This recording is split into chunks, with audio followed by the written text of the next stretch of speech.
গুলির নির্দেশ আমার নয়, পুলিশ আইনের। যারা ককটেল মেরে পুলিশের মনোবল ভেঙে দেওয়ার চেষ্টা করবে তাদের বিরুদ্ধে আইন প্রয়োগ করা হবে বলে জানিয়েছেন ডিএমপি কমিশনার শেখ মোহাম্মদ সাজ্জাদ আলী। সকালে ডিএমপি সাইবার সাপোর্ট সেন্টার উদ্বোধন করে তিনি এসব কথা বলেন। এ সময় কমিশনার আরও বলেন, পুলিশের মনোবল ভেঙে গেলে আইন শৃঙ্খলা পরিস্থিতি খারাপ হবে। ডিবি পুলিশের সাইবার সাপোর্ট সেন্টারের মাধ্যমে পুলিশের প্রতি জনগণের আস্থা বাড়বে বলেও জানান তিনি।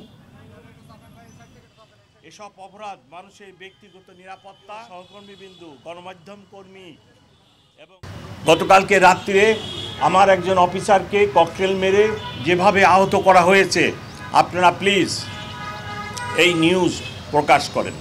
আমার অফিসারদের মনোবল যদি ভেঙে যায়, তাহলে আপনাদেরকে আবার এই নিজেদেরকে বাঁশের লাঠি নিয়ে বৃদ্ধ লোককেও রাস্তায় নেমে তার বাড়িঘর এর পাহারা দিতে হবে। মৃত্যুদের জন্য আইন প্রয়োগ করব। আমি আমার ঢাকাবাসী শান্তিতে রাখতে হবে। ঢাকাবাসীর জান ও মালের হেফাজত করার গুরুত্বপূর্ণ দায়িত্ব ঢাকা মেট্রোপলিটন পুলিশের উপরে। আমরা আইন প্রয়োগ করব।